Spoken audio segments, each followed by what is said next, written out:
Good morning, everybody. It is early, as you can see by the dark camera. I'm on the road on my way to Rochester. I've been on the road for a little while. You know, can't give you guys insight as to where I live by recording too early, right? I'm excited. It's going to be a good day. My buddy is on the way as well. We're both going to arrive around the same time. It is a new venue for the Rochester show. They've never had it at this location. They're over doubling the size. Previously, this show was about 75 to 80 tables, I believe. And this time it's 185 tables. And I think there's going to be a lot of vendors that I'm used to seeing at the Madison show, because there's quite a few vendors from the La Crosse area, and they normally go to the Madison show, which would coincide to a similar day of the month, but there's no Madison card show this month. So I think there's going to be a lot of people that I normally would see if I were in Madison at this show, if they're on this western side of Wisconsin. Anyways, looking forward to the good day. Because of how dark it is and you guys can't see me anyways, I'm going to switch over to my dashboard cam here shortly, but we'll see you guys in a bit when I get to Rochester. Missing is all that's going on there. Now, Donna, you got quite the vent today. It sounds like what's going on with you. Well, I wanted to voice my opinion on something that's been bothering me for a really long time. Okay. I tried writing the newspaper and contacting TV stations, but nobody seems to want to stay with this. So that's why I'm calling you guys. What's the issue? Well, over the past few years, I've been involved in 3 separate car accidents involving deer. Mm-hmm. With the population and everything. Each of these incidents, they've occurred shortly after I saw a deer crossing sign on the highway. Well, my frustration is that Minnesota and North Dakota Departments of Transportation would allow these deer crossings to be in such high traffic areas. I mean, I've even seen them on the interstate. Why are we encouraging deer to cross at the interstate? I don't get it. That's such a high traffic area. I mean, are you kidding? I understand that deer are wild animals and they need to travel across the streets occasionally to survive. And, of course, to find food, but it seems to me that so irresponsible of us to allow these deer crossings to be in areas where these deer are so likely to be struck by oncoming traffic. I mean, wouldn't you agree?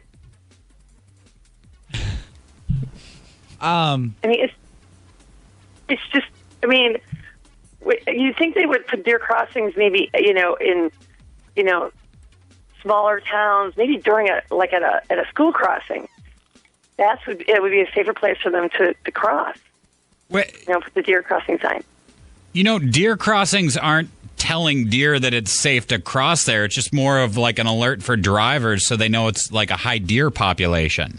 The government put the deer crossings there. They can direct the deer population anywhere they want to by moving that deer crossing sign. I mean, why in the world would they place it on the highway or the interstate?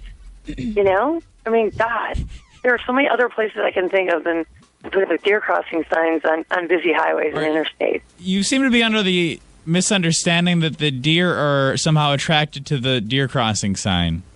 Well, yeah, the deer crossing sign is there to allow the deer to know that's where they need to cross. Right. And all these car accidents you had involved a deer after you'd saw a deer crossing sign. Exactly. I mean, I'm trying to watch out for the deer, but I mean, speed limit's 55, 65. How am I supposed to, you can't brake really quick if if the deer just is crossing in that deer crossing area. So you'd like to see these signs move somewhere safer? Right. If we can move them, don't put deer crossing signs on the interstate or freeways. Put them in lower traffic areas. Somewhere where the speed limit's, a lot slower. Maybe small towns. I don't know. I think school crossings is a good idea. Well, listen, we will. You say you've tried to contact quite a few people about this. Right, yeah. I wrote like at least 3 or 4 letters, and We will spread the word, okay? We will try to kind of help you raise some awareness for this issue, okay? Oh, thank you. We need to move those deer crossing signs. We appreciate your comment this morning. All right, thanks. Bye. All right, so we got a new venue here. Figured I'd walk you guys through and show you the layout and where our table is. So right away from the front door, it's only 2 quick turns to get into this main arena. And right about here where I'm standing is where I thought our tables were going to be. So as you can see, we're a lot further back in than we originally thought it was going to be, but still the first couple of tables on the right hand side here. I do like how much space we had behind our area to put up shelving and storage and all that. So you can see my new Zion cases. This is my first show setting up with them, and I'm just super excited with how it turned out. Here you can see about halfway through the day how busy it was. All right, guys, yet again I failed to set up a camera. I find it hard to set up a camera at the shows when my only camera is my phone right now. I really want to be able to set up a vendor POV type of camera. So I think before I do shows again, I'm gonna try to get one of the, I think it's called the DJI Osmo or something like that. So I'm gonna look into that. I know that's not a cheap camera, but a lot of vendors use it. So I'm gonna look into it. If it ends up being more than I want to spend, I'll see if I can find a cheaper option. But it was a really good show again, guys. Really confirms my previous comments that Rochester shows, for me at least, are better than the Madison show. My nose got more and more stuffed up as the show went on, so sorry if I sound like I'm talking with my nose plugged, but I pretty much can't breathe out of my nose right now, which sucks because I thought I was getting better from the cold, but I'm apparently still getting worse. So just stopped and grabbed some food after the show because I'm starving. I did have a lunch, but I ended up eating early because half of my breakfast ended up on the floor because I had it sitting on my seat when I slammed on the brakes for the deer running in front of me. If you saw them in the first part of my video, where deer decided they wanted to try to off themselves in front of my vehicle. One was a lot closer than the other ones. Anyways, so half my breakfast ended up on the floor and I didn't get to eat it. So then because of that, I didn't fully get satisfied from lunch. So I've been hungry for a while. And it is almost 6 o'clock, so it is dinner time. And especially after I stand, for 8 hours, most of the time I was standing, I just get tired, and I was already having a little bit of that I'm sick fatigue from the cold. So it feels good to sit down here. And I'm gonna keep this relatively short because my food is sitting on the seat next to me and I don't want it to get cold before I eat my Taco Bell. I love Taco Bell. No one can tell me Taco Bell is not good. I don't care how bad it is for you or how bad some of you think it tastes. It is one of my favorite fast food places to eat, and you're never gonna change my mind of that. Anyways, it was a really good show. It was actually kind of funny. My Japanese product was selling better than my English sealed product, which is kind of wild because I was priced under market on everything. So I sold a lot of Mega Dream, sold my last Glory of Team Rocket box, all but 2 of my Ninja Spinners. And I think I sold 6 of those then, because I'm pretty sure I brought 8. So that was good. Ninja Spinner was moving. I actually had a lot of people ask about Nihil Zero, and of course I didn't reorder it. I didn't stock up on it because it didn't sell very well on the website. So I was like, I don't really want to buy more than Nihil Zero. And then what happens? Probably 5 people asked for Nihil Zero and I didn't have it because I didn't reorder it. So I'll probably order some Nihil Zero. So yeah, it was Great show for sealed, especially Japanese, like I said. But I also sold a ton of singles. I actually traded for or bought a lot of singles as well. And then I traded some singles for sealed products. You can get on the email list by going to my website, covenantcards.shop. There's a sign up for email list button on the bottom of the homepage. And yeah, anytime I get new collections in, I send out an email to everybody on that email list. So they get the first chance at English and Japanese product when it comes in. So as you can see, I have failed to get video during the show again, other than a quick little clip showing how busy it was. And not primarily, the only reason that's happening is because it's just too hard for me to use my phone to record, and it's my only camera that I have. But I just need to have my phone available to me when people bring things up to sell or trade or whatever. I need to be able to look things up, and obviously my phone is how I do that. So setting up a vendor POV type camera with my phone is just not gonna work. I hoped it would, but before the next time I set up at a show, I'm gonna try to figure out if I've got enough funds available that makes sense to purchase like a DJI Osmo or whatever, just to have some sort of a camera up at the table. And great for content, but also for security. You know, when people see there's a camera sitting there recording, they're a lot less likely to try to swipe something from you. And if you have an unfortunate event where someone does, well, you've got video evidence that they did it.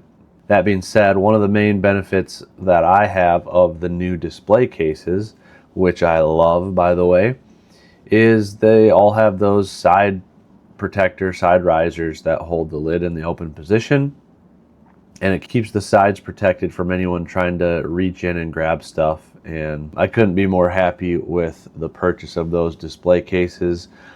The only gripe I have is the cases themselves ship separately from the carrying cases, and I specifically ordered the carrying cases so that I could keep the acrylic covers scratch free as long as possible, because acrylic scratches very easily, and they ship them separately. And the case showed up like a week and a half ago, but the carrying cases are still not here. So that is my one frustration. I sure hope that by the time I vend at the next show, like 2 months from now, 3 months from now, whenever it is, I will have them. But I really love the whole setup. It's been awesome to have, and I am glad that I have them. That said, let's talk a little bit more about the show and how that went.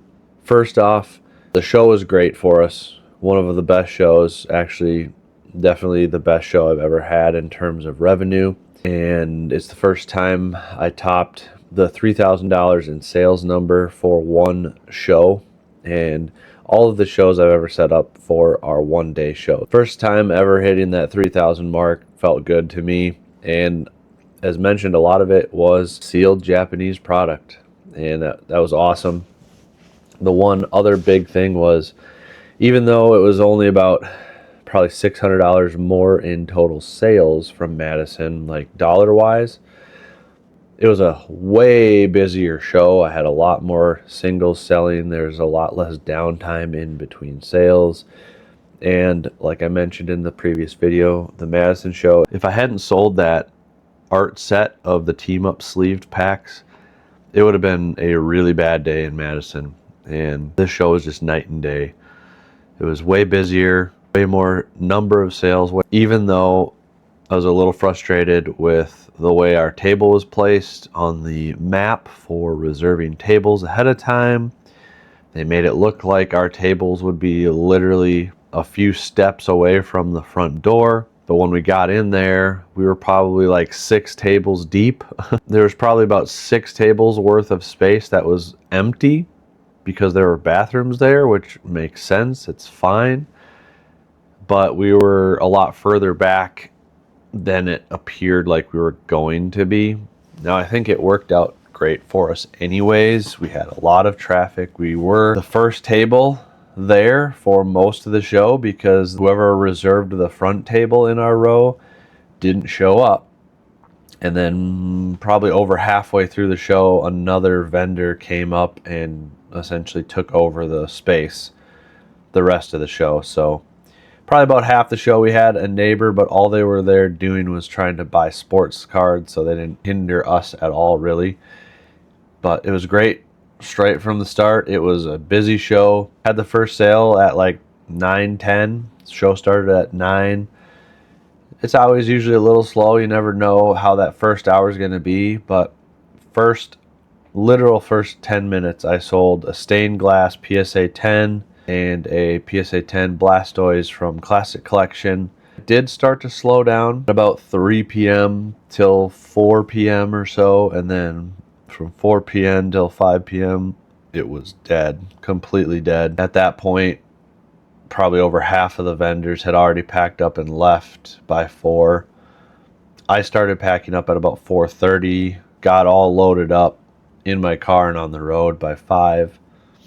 Stopped to grab some food and headed home. It was really good. A couple, obviously, you guys, I've mentioned before, my buddy set up at the table next to me. His name's Colin. He's also on YouTube. Check him out. His channel is Planet Haven Cards and Games. Go check him out, guys. He posts a lot of different content than I do. He posts more opening pack type content. So if you like seeing those videos, head on over for sure. I mean, either way, go check them out, but especially if that's the kind of video you're looking for.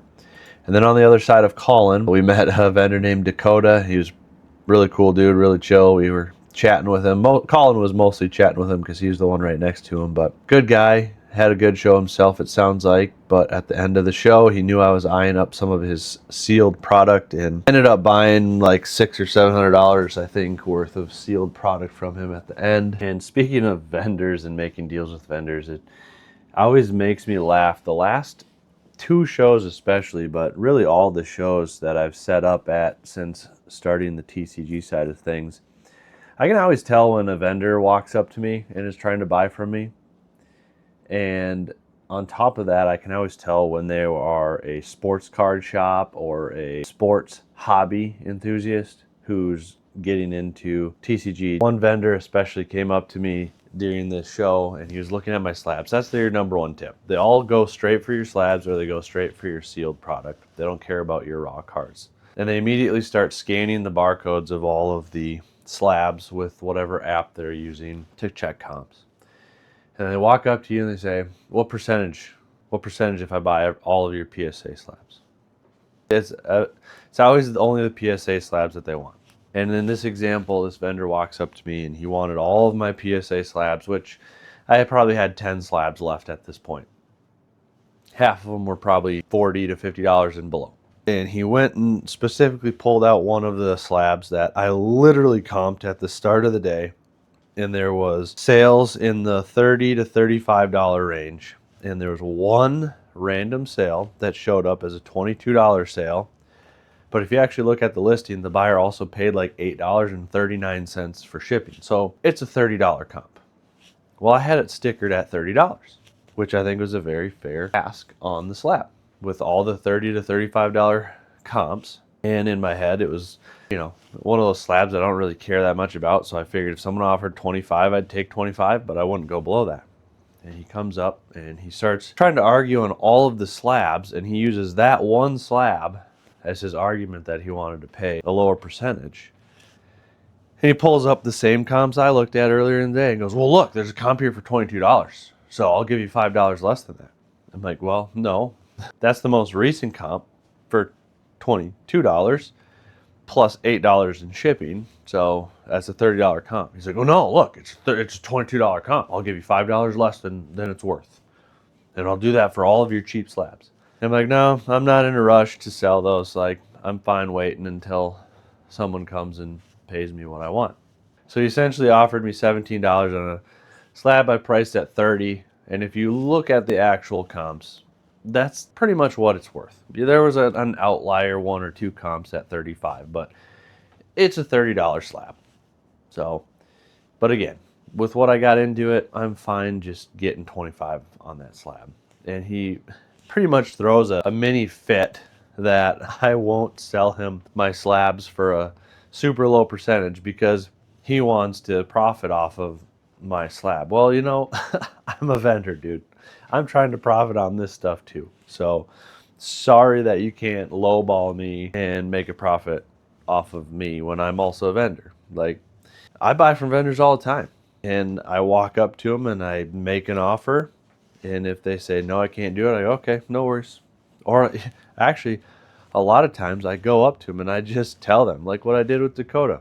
I said, hey, just want to let you know, I want your sealed stuff, but I need to be at 80%. And if that's too low, that's okay. And at the start of the day, he said that was too low, and that's fine. By the end of the day, he came over and we made a deal at 80%, essentially. And you just have to be upfront and honest with people. Like, just tell them, hey, this is what I want. This is what I need it for. And if that's too low, that's okay. And if they say no, you move on. But all these sports card shops, mostly, or repackers, or whoever they are, I know for a fact some of them are shop owners, some of them are repackers, but they get all upset when they're a vendor and they go up to another vendor who's there doing the same thing, trying to do the same thing as them. They get all upset and act like a toddler when someone says, no, I'm not going to sell you my stuff at 70%. And, the same thing goes true when people walk up to my table. If they want to sell me stuff and I say, hey, pay 70% on lower end stuff, pay stronger on higher end stuff, and if that's too low, that's okay. I'm not going to be offended if you don't want to sell it to me, but that's what I need to be at. I'm running a business. I need to pay for the table. I need to pay for my time, all that stuff. But you can't throw a hissy fit because someone doesn't want to play your games and let you take the profit. So that's all. That's the rant. The funniest part of that whole interaction was later on in the day, that guy was the one who ended up sitting at the table right next to me and took over the vendor table that was left empty by someone who didn't show up. That was him. He and his employees showed up and took over that table to start buying because they wanted to be the front table buying from people so that they could, honestly be scumbags. I heard them talking to each other at one point when no customers were at their table, and they're talking about the cards that they bought. The boss, the one who was at my table, was asking him, so what'd you get? Show me what you got. And the guy pulled out a Drake May. He said, what's this Drake May? Why would you buy this unlicensed autographed Drake May? If we own this better have been a cooker. And the employer responded, oh yeah, I cooked them all right. I got it for less than 50% of comps. And mind you, these are the guys who have a banner up that says buying, paying cash 85 to 90% or 100% on big names, essentially. And they're over here laughing that they cooked this guy and bought it for 50% of comps. And earlier in the day, the employee, he was the first one to set up at the table next to me, and one of his other buddies came through. I don't know if it was another coworker of his or just another that he knows or what, but they're talking about a Michael Jordan autograph card that came in. And they were joking and laughing that this guy came in, didn't know what he had. And it was a Michael Jordan autographed card from like the late 90s or early 2000s is what it sounded like. And it was numbered to 25. And the guy said, can you tell me what this is worth? And if you're interested, are you interested in buying it? And during them telling the story to each other, the guy goes, yeah, I looked it up. I found the same card numbered to 99 sold for $5,000. So the 1 to 25 is worth at least $6,000. And I got it from him for $3,000. And it's like, they're over here like laughing and buddy, like chumming it up, laughing that they're cooking these people. And then the next breath, a customer walks by and they're chummy, they're super nice and trying to make you feel like they're doing the right thing. And, the second you leave, if they buy a card from you that they cooked you on, they're just laughing their butts off that, they essentially cooked you and intentionally offered you low. And, there are times when I pay lower percentages, but I'm going to be honest with you. I'm going to tell you why. When I'm paying a lower percentage, it's because it's either a lower end card or a severely damaged card or a card that I don't want, and I'm just going to tell you, I don't really want this card, but if you want to sell it to me, I'll buy it for this. But it's worth this. So then it's up to them to decide, do I want to just sell this and be done with it and move on? Or do I want to try to find someone else to buy it for more? Anyways, I tell you all this to basically tell you I'm sorry. As someone who came from the sports side of collecting, I'm sorry for all the scumbags that appear to be getting into the Pokemon side because they're chasing a quick buck. And I also wanted to say thank you, because in the few months that I've been vending, I can really tell that the collectors in the TCG side of the hobby are in it because they really love it. And I enjoy working with you guys a lot more than I ever did when I was selling and vending at sports shows. Anyways, enough of a sidebar. Let's get back into what I was chatting through about buying some sealed product at the show. By the time you guys see this video, all of those are going to be on the store. If you want first access to those drops when they go live, make sure you get on the website, covenantcards.shop, sign up for my email list. Some of those I'm going to start doing is out an email, and them going live so people know, be ready. Now I've just kind of posted them all and then shared that they're live. So I will be missing the next Rochester show, unfortunately. Goal here for the year, I keep talking about it, is we keep building up our inventory and building up our supplies, our display, everything, so that we get to in January and we are locked and loaded and there's nothing else we need. Time. And excited, super excited with where things are going. The channel here keeps growing, subscribers keep growing, viewers keep growing, sales keep growing. Now we had a little slow weekend because I took a lot of inventory off of eBay to bring to the show.